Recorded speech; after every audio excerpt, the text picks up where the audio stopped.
Cleopatra was such an incredibly captivating woman, known as the last pharaoh of Egypt.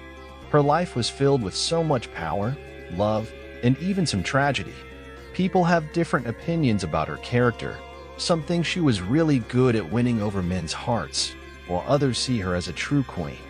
Let me share with you the fascinating untold story of Cleopatra. Cleopatra came into this world in the year 69 BC, right in the heart of the vibrant city of Alexandria in ancient Egypt. She was such a fascinating soul, being the beloved daughter of Pharaoh Ptolemy XII. It's interesting to note that even though she was born in Egypt, Cleopatra herself wasn't originally Egyptian. It is widely believed that she hailed from Macedonian roots.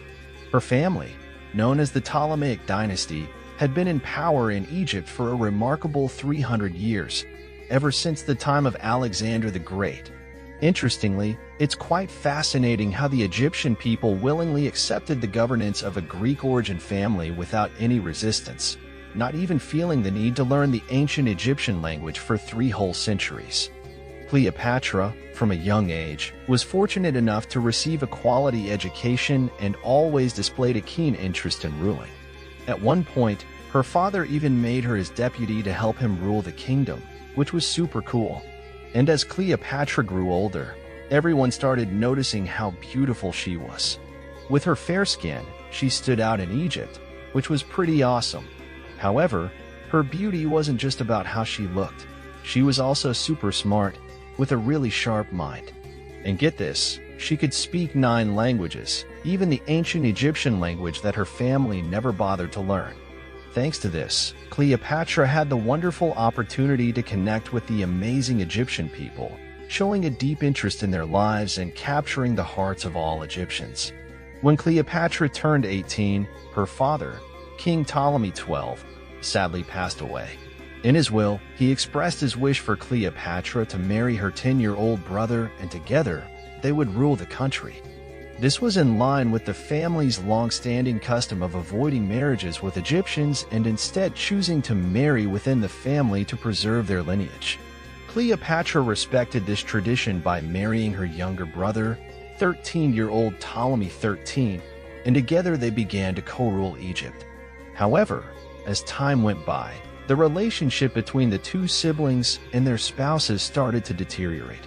Unfortunately, Cleopatra was eventually removed from power and forced to leave her homeland for Syria by her brother and his associates. It was a difficult situation for her to accept. One of her loyal followers, utilizing the influence she had built in that place, took action against her brother and sparked a conflict.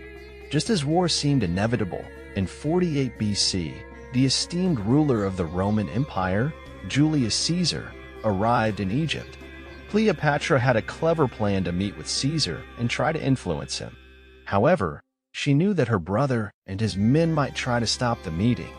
But with her intelligence, she came up with a friendly solution. She decided to wrap herself in a carpet and asked her Sicilian slave, Apollodorus, to carry her into Caesar's presence.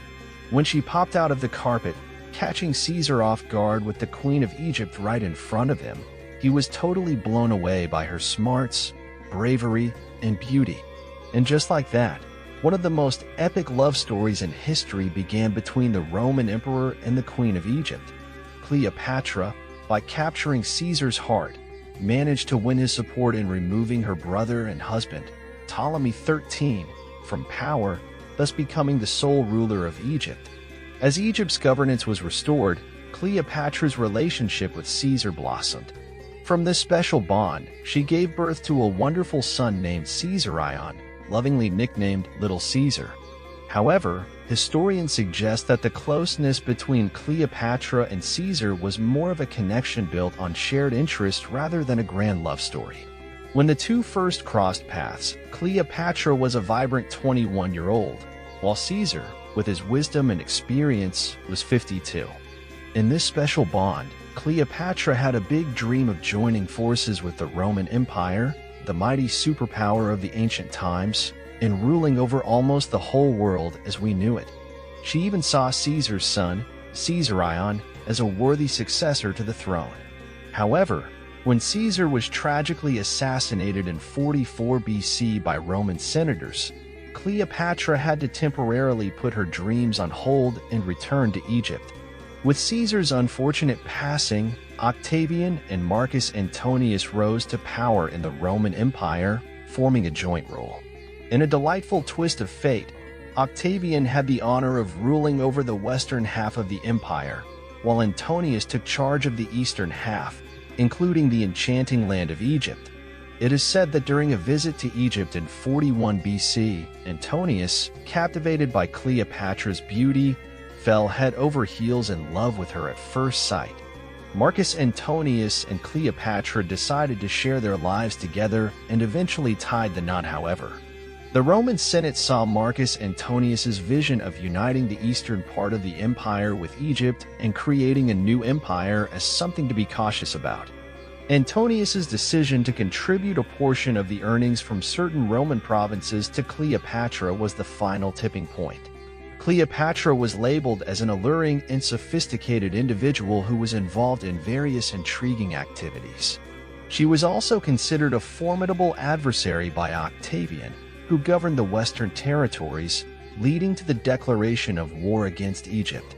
The tensions between the two sides culminated in a significant naval battle in the Mediterranean the following year. Cleopatra and Antonius unfortunately lost the battle against Octavian's forces and had to escape to Alexandria. Sadly, their time together was coming to an end.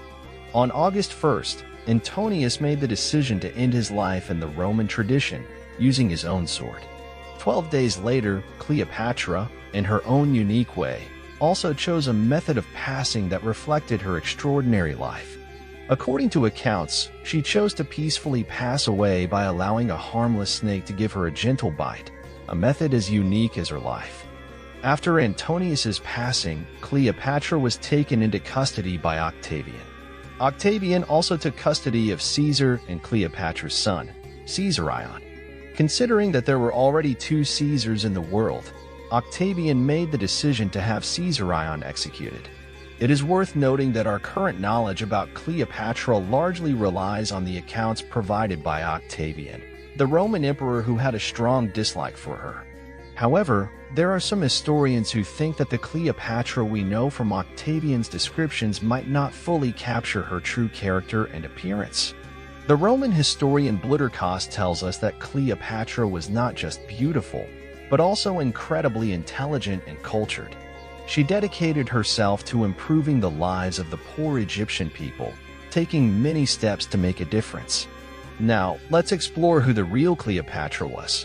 She was a lovely, vibrant woman with unique features, fair skin, and a zest for life.